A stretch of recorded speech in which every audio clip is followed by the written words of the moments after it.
Ladies and gentlemen, welcome to the newest episode of Living in South Florida Does Not Suck.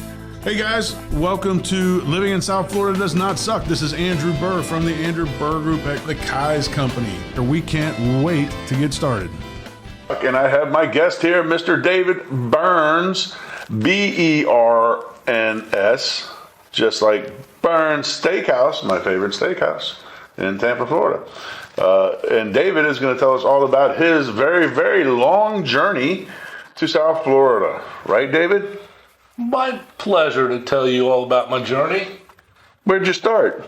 I started in good old New Jersey across the George Washington Bridge, born there, lived there till I was 12 years old, have been living in South Florida, started out in Plantation, Florida, Broward County, and I've lived in South Florida, lived down in Fort Lauderdale. Right. Went to high school in Fort Lauderdale, and then moved up here in 1997 to raise my kids. So, when you were 12, the family moved to Plantation. That is correct. And then you moved from... We moved here because my dad had a business opportunity. He ran the Greyhound bus terminals in Pompano, Hollywood, and Fort Lauderdale. And so... Ran as an owned or ran as them. Managed them. With a contract with Greyhound. Okay. And spent a few years doing baggages and loading buses and Package Express when I was a young kid. Yeah, that's interesting. It could get you some good work ethic. Probably sweated a little bit doing that. Yeah, my favorite story is when I was putting some luggage in the bin and the bus took off while I was in the bin. I got out like 3 blocks later. That's actually hilarious. I could see that. How did they know? Were you just banging on the side and somebody finally heard you or something? No, when they got to the stoplight, I jumped out. Jumped out. That's pretty good, actually. Never heard that story. That's a good one. Yeah. All right. So, Plantation, and then now, so Plantation, Hollywood, Fort Lauderdale, right? They're pretty close to each other. So, are we talking the same place, or did you move to a different place? Plantation is directly west of Fort Lauderdale. Back then, there was separation, right? It was, let's put it this way, Broward Boulevard was 2 lanes. Right. So that if anybody knows Broward Boulevard and puts that in perspective, there's nothing out there. But there was separation. But then, so did you move east into Fort Lauderdale, or did you just that was where the only high school was? I actually went to school in Fort Lauderdale, being that my parents thought the education was better there. Got it. Okay. All right. Cool. So, all right. So, Plantation in your high school there, and then immediately to college, or? Yep. Good old University of Florida, Florida Gator. Florida through and through. Class of 1980. Wild times during the 70s. 1980. Class of 1980. Were you even born then? Yeah, I was born there. Chalo wasn't even close to born then, but no, I was born then. Yeah. I was 10 years old, dude. I was born in 1970, so I was 10 years old when you graduated from college. No, yeah, that's right. Yeah. Class of 80. Yeah, there you go. Yeah. I'm old. Well, I'm catching up. I'm catching up. Yeah. So what did you study in college, Mr. Berns? I actually got the degree in marketing. Okay. And then after I graduated from there, I went back to school at Nova Southeastern. Right. And got enough accounting credits to sit for the CPA exam. Nice. Which I did. Good. And that's been good for you. And we'll get to that a little bit later. But, so, where does the beautiful Miss Marilyn Berns enter the picture? I know there was some some schism before that, but where does the current Miss Berns enter the picture? It's a great story. Mm-hmm. My mom worked at Neiman Marcus in Fort Lauderdale at the Galleria Mall. Mm. And I've heard this story. So did Marilyn. Mm-hmm. She worked for Neiman Marcus for many years as a cosmetics lady. Mm-hmm. And she went up to my mom and said, "Hey, do you have a nice son for me?" And my mom gave me a phone number. Right. I would never call it. I didn't call it. She wound up calling me one night, and I just said, I'll meet her for a drink. What do you got to lose, right? So anybody out there, just go and check it out, because you never know what happens. And now we're going on 36 years later from that. So she called me, We had a good first date on the beach in Dania. And didn't somebody, wait a minute, hold on. Is this a different story? What about this? Didn't you lose a ring or something? Or was that Oh, right. That was the first date. Right. We went to the beach, like I was just saying, and she lost a bracelet that her grandmother had just given her. On the beach. And so I said to her, and it was dark, and I said to her, look, I'll get up at 6 o'clock in the morning, and we'll go back to where we were, and we'll find you. First light. That was it. I think that was the selling point, that I would get up after her first date at 6 o'clock in the morning and go find her bracelet, which we never did. I was saying, did you in fact do that? No. We never found it. We never actually went there, but we did rebuy it, so their grandmother never even knew that it went missing. Well, that was very also kind to do that, but probably been cheaper to buy a metal detector. I think she bought it back for herself. Oh, did she? Yeah. So I don't want to take too much credit. Right, cool. All right, so, and then we're progressing down the line to the move to Wellington was precipitated by... On my second kid, wanted to move somewhere where I could raise, have a good school system, get a house that had more bang for the buck than it did in Broward County. At the time, 1997. Wellington was in the middle of the sticks, and it was cheap. That's what it was. Yep, it was cheap, and I also had my in-laws. My sister-in-law and brother-in-law lived here over in Astor, and I remember driving out and going, who in their right mind would ever live here? But then 27 years later, or whatever, Bill Gates is like, seems like a nice place, let me move here. Yeah, Bloomberg doesn't mind it. That's right. The Springsteens, and we got a couple people that decided it's not the worst place to live. So, and yeah, it's been a wonderful journey for you, right? Yeah, I mean, things have changed a lot, like everywhere. Well, yes, they have, and No, it's been a great journey. My kids are still in the neighborhood, living here, and now they're in their 30s. Yep. So it's been a good journey. That's it's a awesome. Good place to bring your kids. That's awesome. And today, what does an average week look like for the Boyneses here? A little grilling out, hanging out in the pool, working obviously very hard. Right. What's the lifestyle of the Berns out there? Lifestyle is when I come home to my beautiful house and my beautiful backyard and pool. That's when I am me. Don't forget the wife. The wife. Oh, that's when we are we. Oh, yes, exactly.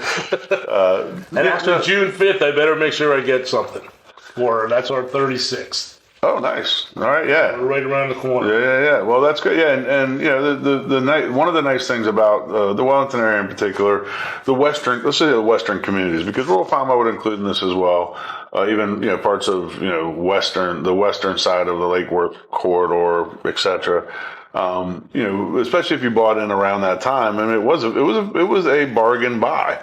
I mean, that was one of the attractions is that and now it's considered one of the trifecta of the county. You get Gardens, Wellington, and Boca are now the most prestigious places to, outside of the island. But I mean, for the most part, let's say mainland, right? And it's kind of funny to me that that Wellington really went from an armadillo invested, whatever, to what it is right now, which is, the shining star of the equestrian scene for the United States, certainly, but there's people from around the world all the time living here.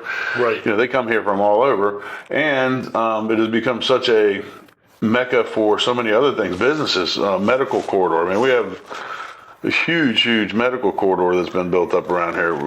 Research and development, not just regular retirement. Isn't Wellington now considered like central Palm Beach County? And it used to be considered out nowhere, Bill. So it is actually pretty close to central Palm Beach County, but people don't realize how big Palm Beach County is. Palm Beach County, it's either just larger or just smaller than Rhode Island. I mean, it's huge. It's the biggest county east of the Mississippi.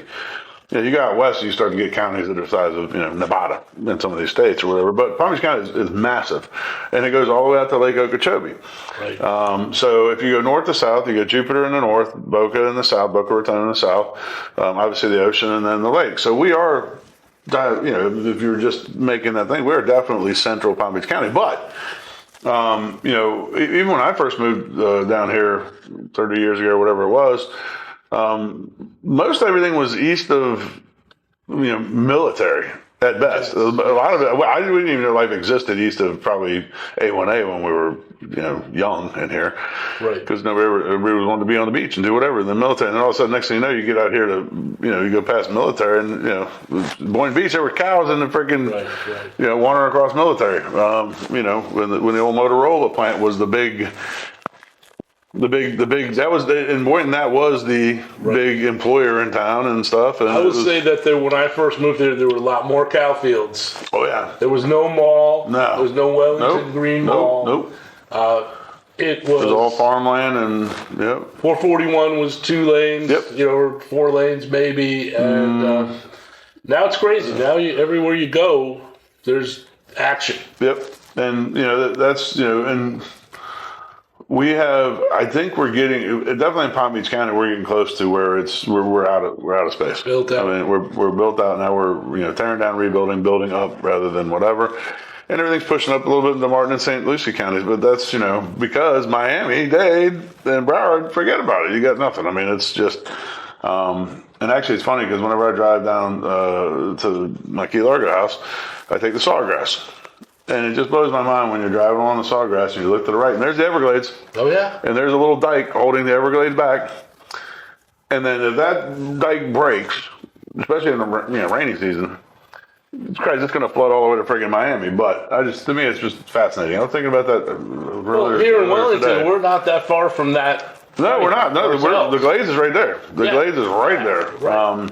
And the funny thing, too, is that a lot of people don't know about Palm Beach County. Palm Beach County... it's changed now, but it used to be the tripod. It was tourism, construction, and agriculture were those were the 3 legs of the tripod. And guess what? Agriculture is still a huge, huge part of it. People have no idea that we have some of the winter growing year round, But the winter, a lot of vegetables come from here.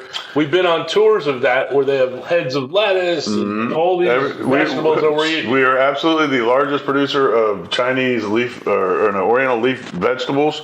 We're the largest producer of bell peppers. We're the largest producer of green beans. I know we have a lot of corn. We're largest. So corn. So sweet corn. Yes. Corn. I mean, it's hard to compete with Iowa and that many. But the thing is that because of the muck, black gold. That's my camera. Black gold, the muck. So they can put in, and it really, I guess, what the calculation is per head of corn, right? So out here they can put in to like a 1 foot square, something like 5 times as many heads of corn as they can, because the muck is so nutrition rich and all that, and it grows faster, and we have year-round sunshine, so they grow year-round. So 1 square foot of what we probably, I don't know what the calculation is. I used to know, but it's a lot compared to but it's mainly sweet corn that we grow down here, not feed corn. We even have sweet corn festivals. We do.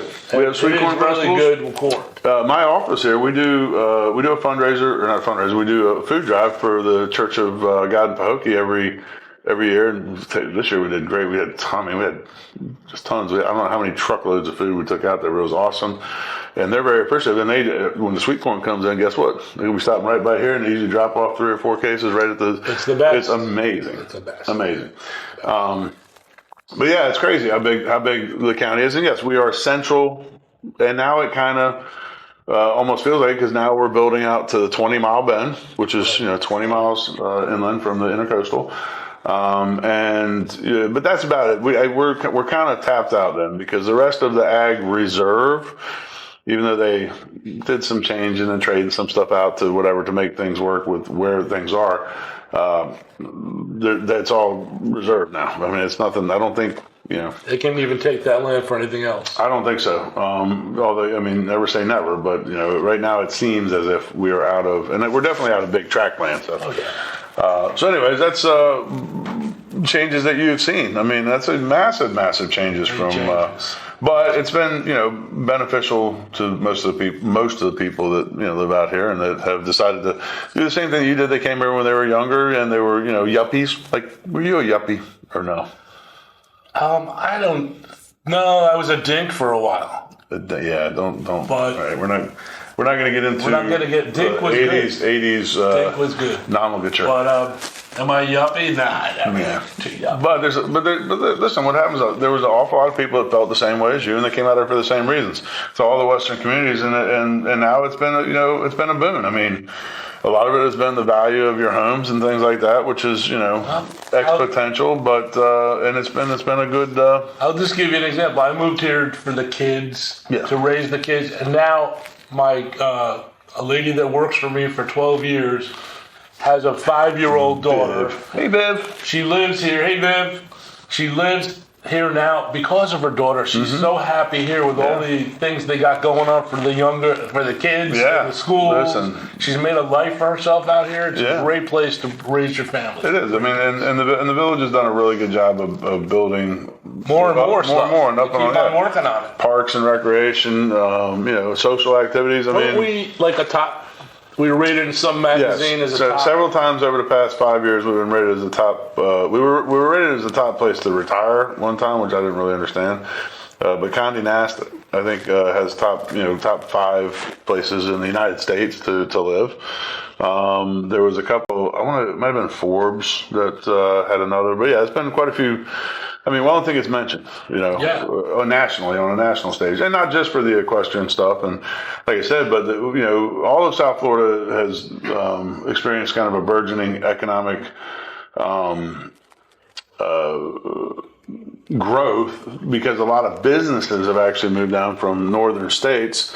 Because of the taxes mainly, I mean, stuff like that, and it's easier to recruit people. And what they realized during COVID, and this is funny because I was talking to one of the executives over at 𝐂𝐤𝐿, and he goes, what they realized during COVID is that everybody that could left and came to Florida, right? Everybody that worked remote, they all came to Florida. So they said, well, wouldn't it make more sense just to move our operations to Florida, any of them that they could, because it was, they have, I don't know how big that whole organization is, but they basically moved their executive offices down there, all their back of the house stuff that's not actually. Has the commercial real estate caught up to that? Because remember, during COVID, the commercial real estate was really taking a beating. Well, you have to look at the problem is a lot of the news that you get is national news, but it's not a local. But locally here, I mean, if you just drive around and you look at what they're building right now, they're not worried about commercial at all here because they're slamming it as quick as they can. I've got several doctors looking to purchase buildings that just aren't there. They really want to purchase them because they know the rents are going to keep going up and stuff like that, but there's nothing out there, right? So here in this part of South Florida, we don't really have a commercial issue. Right. If you're talking about the cities now, particularly because of the same thing, the same result, the drain coming down and whatnot. So a lot of New York City, a lot of the larger cities, I know that in particular, what's the one in not Cambridge, Massachusetts, Connecticut? Hartford? Hartford. I know from what I'm understanding, Hartford's having a ton of issues because all the financial firms left and went to friggin' Brickell or whatever to Miami. I mean, that's and that was their driving force. And so there's a cause and effect to everything, but that's not what we're here to talk about. We're here to talk about you. And you, actually, and those of you that watch this podcast here know that one of the things that comes up often is cruising. Shout out 𝐂𝐤 Travel, product placement, Mark Eli, 49 cents every time somebody watches this video. I wish. But you just got off of a cruise. I did. On the Norwegian Breakaway? Yes. Very good. Very good. Well, tell us about it. Was it awesome? Mark Eli agency. Look at the camera when you said it. Mark Eli, 𝐂𝐤 Travel. Do a great job. Make sure everything's the way you want to do it. That's right. Thank you, Mark and Hildy. Is it Ellie or Eli? I've known the guy for 20 years. I don't know. Sure. I was going to ask the same question. So, Mark, when you see this video, please do comment with the correct pronunciation of your name. I'm sorry if I said it wrong. So, okay. Got off the cruise, was on there for 4 birthdays. It was a great cruise. 4 birthdays. Family. Took my 30-year-old daughter that turned 30 during tax season. We don't celebrate really birthdays when you're a CPA during tax season. Her birthday, she turned 30 in March. That was the cruise. My wife turned April 5th. Was her birthday. Yeah. I'm not telling you how old she is, but you can do the math. That's right. So it was her birthday. She has been a tax season kind of widow for 36 years or more. And now she's in the trenches with you. So she's yelling at me, I never get my birthday, whatever. Yeah. Don't, please cut that out. Nope. And then also went with my niece, Yeah, that's who right. on the first day of the cruise turned 39. Yeah. I mean 29. Oh. 29, Yeah. so she's young. Yeah. And then my birthday was the Sunday that we left. So we had a birthday cruise. We had a phenomenal time. Awesome. Went to Dominican Republic and went to St. Thomas and then their out island. And the food and drink never stopped. It was great. St. Thomas is a wonderful, wonderful stop. Yeah. So Did some snorkeling and had a great time. Go on a cruise. Love cruising. that's right. Well, enough about Norwegian. Let's go to Celebrity Cruise Lines. Because that's who I almost exclusively cruise. So does he, honestly. I did three cruise celebrities in 1 year last year. I needed Same boat. to try something else. Same boat. But I love celebrities. Same boat, Reflection, right? Yeah. No, it was the Equinox. Equinox. Well, I got Is that Equinox or Equinox? How do you say it? Eli, Ellie, who the hell knows? Exactly. But so I've got two on the Reflection this year because now, Which is the sister ship to the Equinox, right? Equinox. Okay. So Yeah. say But yeah, no. So we're leaving. Hopefully, in a couple of weeks, we're gonna hop on a little shorty weekday, 5 days, whatever. And then my company's actually doing. It's kind of cool. They're doing a retreat on. So they announced that we were already booked on this cruise, so we weren't gonna whatever. But then they're doing a retreat where they're gonna actually do a bunch of courses. They've got guest speakers Which ship coming is in. that? The Reflection, obviously. Oh my God. Can you believe that? And that's in November, so we'll be on Reflection twice. It should be awesome. But hey, listen, nope, never mind. I'm not telling where I cruise. There's only so many of those balconies there, and they can get awfully expensive. The sunset. Shh. Yeah, that's the one. Anyways, so outside of cruising, which is cool. I mean, living down here, we do have we're very fortunate. We can just drive down. And if we cruise together, I make him drive, by the way, because I just don't feel like it. My wife doesn't like the way he drives. Nobody likes the way I drive, so that is true. That is true. But it's a quick. Let me tell you, Miami was really easy to get in and out of this. I mean, it's almost easier than Fort Lauderdale. No. Yeah, they have a tunnel. You get right out. You go right in the had the tunnel. tunnel for a while, haven't they? It was like so easy getting in and out of the cruises. Yeah, no, and listen, it's either Lauderdale or Miami, both of them are what do you got? 45, 50 minutes to one, maybe an hour and 10 minutes to the other, or something like that. I mean, it's just different highway driving. But yeah, it's super convenient. You work in the morning and then go hop on a ship in the afternoon. South Florida, South Florida. Where you can do this. You can get on one right the day before if you wanted, before you left, and get a good deal. Why are we doing the Mark Eli? I don't know, because it came up, and might as well give Mark Eli, Ellie, K&E Travel. Let's just go with Hildy from now on. Hildy at K&E Travel is who you need to talk to book your cruises. But no, it's awesome. I mean, and living in South Florida does not suck for many reasons, and that's just one of them. I mean, we have the accessibility to in my mind, one of the most affordable and enjoyable ways to vacation that there is, and that's if you just don't want to go right to the beach right there. Listen, speaking about going right to the beach, my favorite thing is going to the dog beach on Marchinsky Road. I think where's that? It's not Palm Beach Gardens. What's the next one? Juno Beach. Juno Beach, the dog beach. It's so wonderful. You take your dog there. Everybody has their dogs there. Everybody's well behaved. There's not that many people. Yeah. There's free There's going to be now because you just mentioned it. That's why you never. That's a special thing. We take our dog there for the day or a few hours, and I love it. I love going to the beach. I love going to the beach anyway. Yeah, and the dog loves it. Dog loves it. Loves it. Again, we have a lot of different opportunities.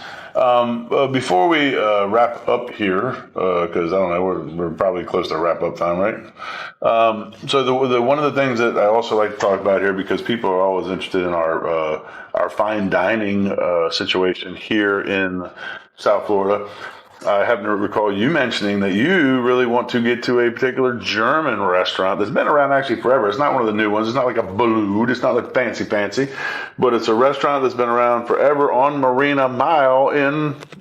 Actually, that's another one. The one I want to go to is in Pompano called the Old München. How do you say that? München House. The Old München House. And I've just seen it online, but it's like I can't find anybody to go with me. But you want to go? If anybody wants to go to the Old München House, yeah, I'll go. But if anybody wants to go to the Old München House, or if anybody has any let's do it. Feedback or reviews of the Old München House, let us know. But I guess they probably have a beer garden, right? No, it's a five-star place, and really? You can't be a German restaurant without good German beer. That's true. The way it gets. Because in Germany, but in Austria, beer is food. So that all right. But what about locally here in Palm Beach County? What is your go-to place if you just got to go somewhere? And it can be PA barbecue. That's okay. Not everybody's fancy. No. I do really like Don Ramon for Cuban. And if you want to eat on the ocean, I love Benny's on the Beach. Benny's on the beach. Which is why Benny's on the Beach is still there, because everybody loves it, and they told the whole freaking city to go. You go there on Saturday or Friday night, they make paellas, like special order only that time, which is unbelievable. And they also have a clam bake, which we did for my wife's birthday. And it was like a whole lobster and all that stuff that you have in a clam bake. Nice. It was good. That'd be a lobster bake, wouldn't it? Yeah, well, what do they call that? You're from... It's a clam bake, but I would lead with the lobster. Just saying. Yeah. All right, ladies and gentlemen, thank you so much for tuning in to another episode of Living in South Florida Does Not Suck. If you liked our guest, please give it a thumbs up. And if you didn't, give us a thumbs down, and we won't invite him back ever. So thank you very much. Have a great day. I don't care about the thumbs down. That's okay. Yeah, well, it's all good. Hey guys, thank you for tuning in to Living in South Florida Does Not Suck. Please do subscribe with the notification bell on. If you liked today's guest, you can also get more information about them right here. Like magic, it will appear. Anyways, we love having you here. We love having your friends here. Shout it out from the rooftops. Like us on Facebook. Share it with your friends. We'll see you soon here in beautiful, sunny South Florida.